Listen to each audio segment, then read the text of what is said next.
এই যারা রোজা ভেঙে ফেলে তাদেরকে আপনারা এই হাদিসটা নিজেরা আজকে মুখস্থ করবেন, আর যারা ওই যে লাল কাপড় টাপড় লাগায় খায় এদেরকে এই হাদিসটা শোনায় দিবেন। পারবেন না ইনশাল্লাহ? বাংলাটা মুখস্থ রাখতে পারবেন তো? বাস শেষের অংশটা মুখস্থ রাখলেই চলবে, শুধু শেষের জায়গাটা মুখস্থ রাখলেই চলবে। আমি বলছি মন দিয়ে শুনুন।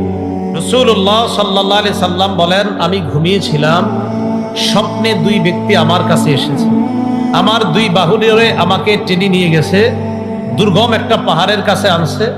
ওই পাহাড়ের কাছে যাওয়ার পর আমি পাহাড়ের সামনে দাঁড়িয়ে রইলাম। আমাকে ওই দুইজন বললেন, আপনি পাহাড়ে ওঠেন। আমি বললাম, আমি উঠতে পারবো না। তারা দুইজন আমাকে বললেন, আমরা এই পাহাড়ে যেন আপনি উঠতে পারেন, এই ওঠাটা আমরা আপনার জন্য সহজ করে দিব, আমরা সাপোর্ট দিব, আপনি ওঠেন। রাসূলুল্লাহ সাল্লাল্লাহু আলাইহি সাল্লাম বলেন, ফাসাইদতু, আমি পাহাড়ে উঠলাম। ফাইদা আনা বিকাউমিন মুআল্লাকিনা বিআরাকিবিহিম মুশাক্কাকাতিন আশদাকুহুম। যাইতে যাইতে হঠাৎ আমি একদল মানুষের সামনে গেলাম, তাদের দিকে তাকায় দেখলাম পাগুলা উপরের দিকে বেঁধে রাখা।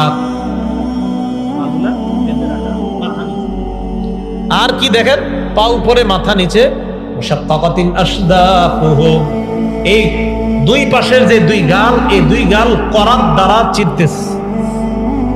উপরে পাগুলা, নিচে ঝুলন্ত, তো এইভাবে আপনার গাল ছিড়তেছে। তাসিলু আশদাকুহুম দামা, এই পুরা গাল, এই চোয়াল সহ রক্ত পড়তেছে। এই কল্পনায় আনেন, দৃশ্যটা কল্পনায় আনেন, পা উপরে মাথা নিচে, দুই পাশের গাল থেকে রক্ত পড়তেছে। ব্যাপারটা কত ভয়ঙ্কর! রাসূল বলেন, আমি বললাম, এগুলা কারা? কার সামনে আমি আসলাম? মান হাউলা? ফেরেশতারা জবাব দিলেন, আল্লাযীনা ইফতিরুনা ক্বাবলা তাহিল্লাতি সাওমিহিম। হুজুর, এরা তারা যারা ইফতারির সময় হওয়ার আগেই ইচ্ছাকৃতভাবে রোজা ভেঙে ফেলে, এরা তারা। আর যারা রোজা রাখে না তাদের অবস্থা তো আরো ভয়ঙ্কর।